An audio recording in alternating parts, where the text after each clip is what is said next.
2020년 7월 28일 화요일의 경제신문을 읽겠습니다. 1. 온실가스 배출 0의 공기 정화까지. 세계 첫 부생수소 발전소 문 열었다.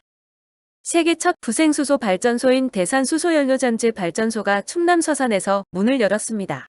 이 발전소는 인근 석유화학 생산 공정에서 부수적으로 발생하는 부생수소를 원료로 16만 가구가 사용할 수 있는 연간 40메가와트시 전력을 생산합니다. 부생수소는 액화천연가스에서 추출한 수소가 아니라 석유화학 공장의 공정 과정에서 발생하는 부산물이기 때문에 온실가스를 전혀 배출하지 않습니다. 부생수소 연료전지는 초미세먼지까지 거를 수 있는 내장 필터를 갖추고 있어 공기 정화도 가능합니다. 성인 35만 명이 숨 쉴 수 있는 깨끗한 공기를 인근 지역에 공급합니다. 2. 홍남기 부동산 대책 조속 입법 필요.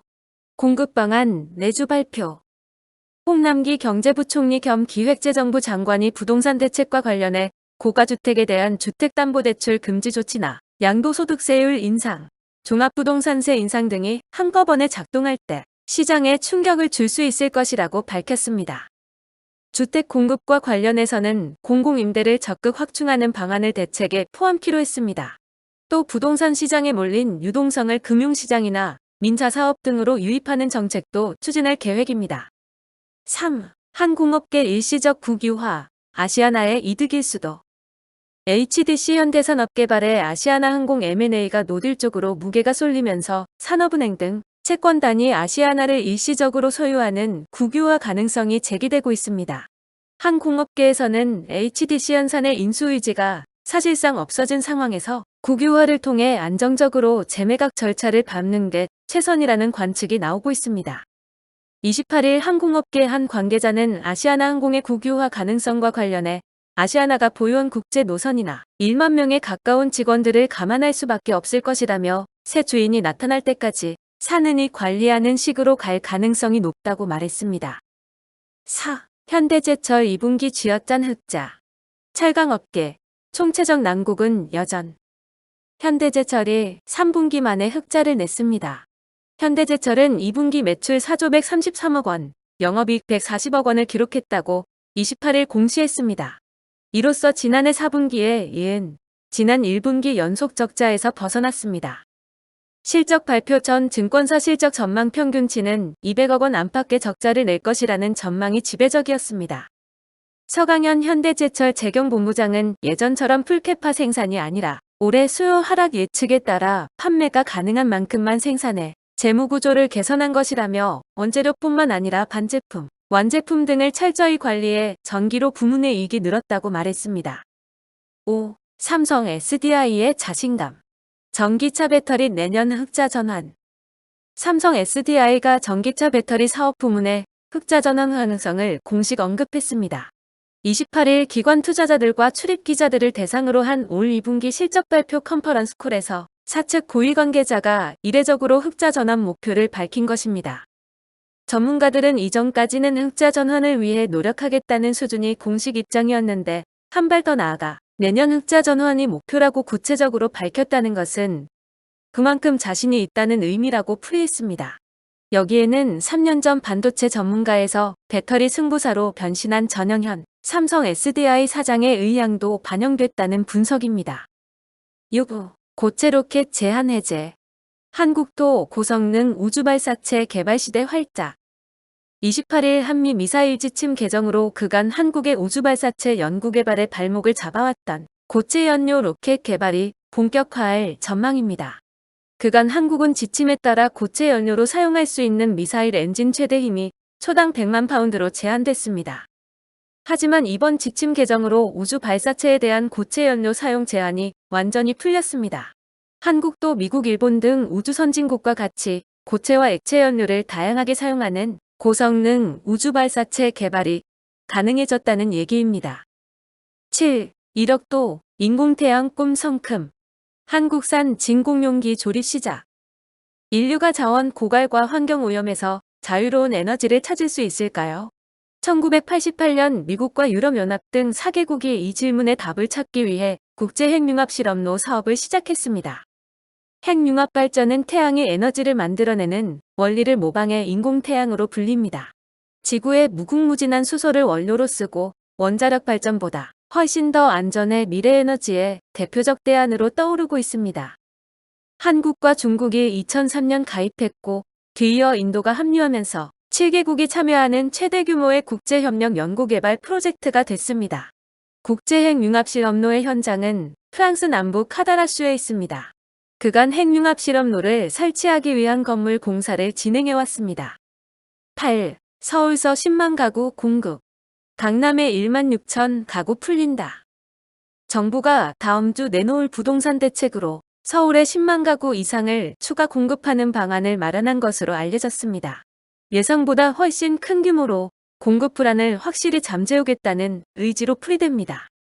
28일 관계부처에 따르면 기획재정부와 국토교통부, 서울시 등이 참여한 주택 공급 확대 태스크포스는 서울에서 10만 가구 이상을 추가 공급하기로 하고 물량 확보 작업 중입니다. 9. 배민, 초소형 전기차 100대 산다. 배달 중개업에서 배달 사업 확대. 28일 업계에 따르면 배달의 민족 운영업체 우아한영재들의 자회사 우아한 청년들이 초소형 전기차 100대 도입을 추진합니다. 최근 비마트 주문량 증가 및 배달기사 부족으로 촉발된 배달 지연 문제를 초소형 전기차로 대체하는 데 투입될 것으로 예상됩니다. 우아한 청년들은 현재까지 전국 26곳의 배달 전용 비마트 매장을 운영하고 있습니다.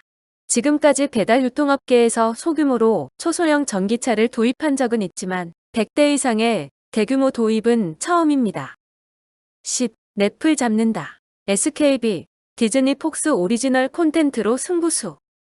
SK 브로드밴드가 넷플릭스와 유사한 방식의 영화 월정액 서비스 오션을 선보입니다. 디즈니, 워너브러더스 등 해외 메이저 스튜디오의 신작 콘텐츠를 대거 확보하고 TV뿐 아니라 스마트폰, 태블릿 PC에서도 콘텐츠를 감상할 수 있습니다. 11. 독주하는 슈퍼여당 전월세 신고, 민간임대법 등 국회 상임위 통과. 정부가 추진 중인 핵심 부동산 법안들이 28일 대거 국회 국토교통위원회를 통과했습니다. 12.16 부동산 대책 등 중요 정책의 후속 입법과 임대차 3법의 하나인 전월세 신고제 도입 법안 등입니다. 이날 통과된 부동산 거래 신고 등에 관한 법률은 박상혁 더불어민주당 의원이 발의했습니다. 전월세 신고제 도입이 골자입니다. 전월세 거래를 하면 30일 내에 임대 계약 당사자와 보증금 및 임대료 임대기간, 계약금, 중도금, 잔금 납부일 등 계약사항을 관할 지방자치단체에 신고해야 합니다. 12. 생애 최초 특공 비율 확대, 신혼부부 요건 완화. 오는 9월부터 청약시장이 신혼부부들 위주로 재편될 전망입니다. 연소득이 1억 원이 넘는 신혼부부들을 포함해 혼인신고 이전에 출생한 자녀를 둔 신혼부부까지 주택 공급 우선순위가 부여됩니다. 국토교통부는 이런 내용의 주택 공급에 관한 규칙과 공공주택 특별법 시행규칙 개정안을 입법 예고한다고 28일 밝혔습니다. 13. 노하던 정부 여당, 강남 재건축 용적률 상향 만지작. 정부 여당이 주택 공급 확대 방안으로 서울 강남의 재건축 용적률 상향을 신중하게 검토하는 것으로 알려졌습니다. 당초 개발 제한구역 해제와 정권 철학과 맞지 않는 강남 재건축 규제 완화를 배제했지만 유휴부지나 3기, 신도시 공급 확대, 용산 정비창과 역세권 용적률 상향만으론 패닉바잉에 나선 시장을 진정시키기에 역부족이란 인식에 따라 기류가 바뀌고 있습니다. 14. 문재인 케어 지키려. 혈세 1.7조 더 달라는 건보. 보건복지부가 내년 건강보험 국고 보조금으로 올해 대비 1조 7천억 원의 예산 증액을 요구하는 공문을 기획재정부에 보냈습니다. MRI 등 건강보험 보장성을 확대하는 문재인 케어를 추진하는 상황에서 지출 증가가 불가피한데 코로나19로 경제까지 어려워지자 서민에게 부담되는 보험료 인상 대신 정부 재정으로 땜질하려는 것입니다. 15. 큰손 외국인이 돌아왔다. 7년 만에 사상 최대 순매수. 국내 증시를 한동안 외면했던 외국인이 7년여 만에 사상 최대 순매수를 기록하며 유가증권 시장에 화려하게 돌아왔습니다. 이날 외국인의 순매수액은 1조 3천억 원을 넘습니다. 외국인은 지난 3월 코로나 팬데믹이 번졌을 때만 해도 12조 원 넘게 한국 주식을 순매도했는데 다시 국내 증시에 큰 손으로 움직이기 시작한 것입니다. 외국인이 집중적으로 사모은 국내 주식은 삼성전자였습니다. 16. 내년 원유값 리터당 21원 오른다. 유제품 커피 가격 도미노 인상될 듯. 낙농진흥회는 28일 이사회를 열고 내년 8월부터 원유 가격을 리터당 21원 올리는 것을 골자로 한 합의안을 통과시켰습니다. 이에 따라 원유 가격은 현재 기본 리터당 926원에서 947원으로 인상됩니다. 다만 코로나19 사태로 소비 심리가 위축된 것을 고려해 인상 시기를 올해 8월에서 내년 8월로 유예했습니다. 내년 원유 가격 인상폭은 2018년 인상폭의 5배에 달합니다. 17. 국토부 사상 첫 테슬라 전기차 결함조사 착수. 국토부 관계자는 오늘 테슬라 전기차에 대한 결함조사에 착수했다며 내부적으로 검토를 해서 본조사를 지시했다고 밝혔습니다. 국내에서 테슬라 전기 차량에 대해 결함조사를 실시하는 것은 이번이 처음입니다. 조사 대상은 모델 3이며 테슬라의 자율주행 프로그램인 오토파일럿의 결함 여부에 대해 조사를 진행 중인 것으로 알려졌습니다. 18. 사모펀드 확 뜯어고친다. 분기마다 검사받고 돌려막기 금지. 지난 4월 금융위원회는 라임 사태를 계기로 사모펀드 규제 방안을 발표했습니다. 하지만 국회법 개정이 지지부진하자 먼저 행정지도로 방향을 틀었습니다. 판매사는 다음 달 12일부터 자산운용사가 제시한 투자 설명 자료와 실제 펀드 운용 내용이 일치하는지 점검해야 합니다. 아울러 자산운용사는 매 분기마다 운용 점검에 필요한 정보를 신탁업자의 확인을 받아 판매사에 제공해야 합니다. 운용사의 지시를 받아 자산을 실제로 사고 파는 수탁사 역시 기준가를 산정하는 예탁결제원과 매달 펀드의 자산 보유 내역을 비교해야 합니다. 뿐만 아니라 운용사들은 자사나 타사 펀드를 활용한 상호 순환 투자, 일명 돌려막기도 금지됩니다. 또 펀드 자금 투자를 조건으로 투자 상대방에게 펀드 가입을 강요하는 행위도 해서는 안 됩니다. 19. 면세업계 코로나 쇼크 장벽에 최악 성적표 예고. 내년도 힘들다. 2분기 실적 발표를 앞둔 면세업계가 여전히 암울한 분위기를 걷어내지 못하고 있습니다. 인천공항과 임대료 50% 감면에 합의했고 재고 면세품의 국내 판매도 진행됐지만 적자를 벗어나기는 어려울 것이란 전망이 우세합니다. 28일 금융정보업체 FN가이드에 따르면 호텔신라의 2분기 실적 컨센서스는 매출 6,045억 원, 영업손실 620억 원으로 추정됩니다. 매출은 전년 대비 절반 이하로 감소하고 영업손실은 전분기와 비슷한 수준에 머물 것이란 분석입니다.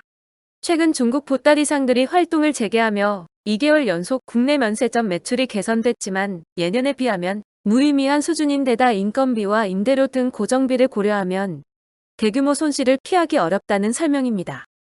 20. 고령층 과반연금 못 받는다.